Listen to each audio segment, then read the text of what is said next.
ಈ ಬಾಲಕಿಯ ಜ್ಞಾಪಕ ಶಕ್ತಿ ನೋಡಿದ್ರೆ ನಿಬ್ಬೆರಗಾಗೋದಂತೂ ನಿಜ.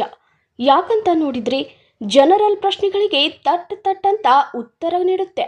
ಅದೆಷ್ಟೋ ಜನ ಈಗ ಹೇಳಿದ್ದು 1 ಗಂಟೆ ಬಿಟ್ಟರೆ ಮರೆತು ಹೋಗ್ತಾರೆ. ಆದರೆ 7 ವರ್ಷದ ಈ ಪುಟ್ಟ ಬಾಲಕಿ ಅಗಾಧವಾದ ಜ್ಞಾಪಕ ಶಕ್ತಿಯನ್ನ ಹೊಂದಿದ್ದು ಹಲವು ಪ್ರಶಸ್ತಿಗೂ ಭಾಜನಳಾಗಿದ್ದಾಳೆ. ಹುಬ್ಬಳ್ಳಿ ತಾಲೂಕಿನ ಚಬ್ಬಿ ಗ್ರಾಮದ ಕವನ ಕುರಿ ಎಂಬ ಬಾಲಕಿಯ ಸಾಧನೆ ಇದು. ಚಬ್ಬಿ ಗ್ರಾಮದ ಸರ್ಕಾರಿ ಪ್ರಾಥಮಿಕ ಶಾಲೆಯಲ್ಲಿ 2ನೇ ತರಗತಿ ಓದುತ್ತಿರೋ ಬಾಲಕಿ ಕಡುಬಡತನದಲ್ಲಿ ಸಾಧನೆ ಮಾಡಿದ್ದಾಳೆ. ಹಮಾಲಿ ಕೆಲಸ ಮಾಡುವ ತಂದೆ ಬಸವರಾಜ್, ಮನೆಯಲ್ಲಿರುವ ತಾಯಿ ಯಶೋಧ, ಇವರಿಬ್ಬರ ಮೊದಲ ಮಗಳಾಗಿರೋ ಕವನಳ ಕಲೆ ಈಗ ಎಲ್ಲರ ಅಚ್ಚರಿಗೆ ಕಾರಣಳಾಗಿದ್ದಾಳೆ. ತಾಯಿ ಯಶೋಧಳ ಟ್ರೈನಿಂಗ್ನಿಂದ ಕವನ ತರಬೇತಿ ಹೊಂದಿದ್ದು ಕರ್ನಾಟಕ ಜ್ಞಾನರತ್ನ ರಾಜ್ಯ ಪ್ರಶಸ್ತಿ ಸೇರಿ ಹಲವು ಪ್ರಶಸ್ತಿಗಳನ್ನು ಬೆಂಗಳೂರು, ಮೈಸೂರು ಸೇರಿ ಹಲವು ಕಡೆಗಳಲ್ಲಿ ಬಾಲಕಿ ಪ್ರಶಸ್ತಿ ಮುಡಿಗೇರಿಸಿಕೊಂಡಿದ್ದಾಳೆ.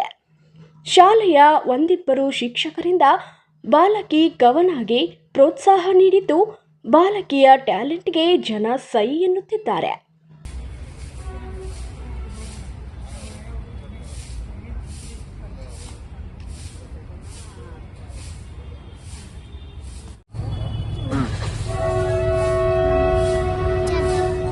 ಮಕ್ಕಳಲ್ಲಿರುವ ಒಳ್ಳೆಯ ಗುಣಗಳು ಬೇಗನೆ ಅಳಬೇಕು, ಹಣ್ಣು ಉಜ್ಜಬೇಕು, ಮುಖವನ್ನು ತೊಳೆಯಬೇಕು, ಪಕ್ಕದ ಶಾಲೆಗೆ ಹೋಗಬೇಕು, ಊಟ ಮಾಡುವುದರಿಂದ ಕಾಯಬೇಕು,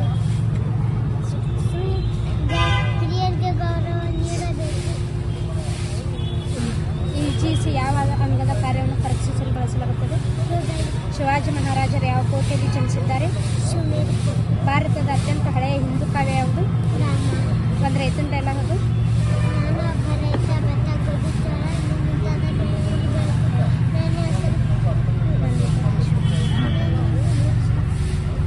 ಕನ್ನಡದಲ್ಲಿ ಜ್ಞಾನಪೀಠ ಪ್ರಶಸ್ತಿ ಪುರಸ್ಕೃತರು ಪಡೆದವರು ಒಟ್ಟು ಎಷ್ಟು ಜನ ಮತ್ತು ಅವ್ರ ಹೆಸರು?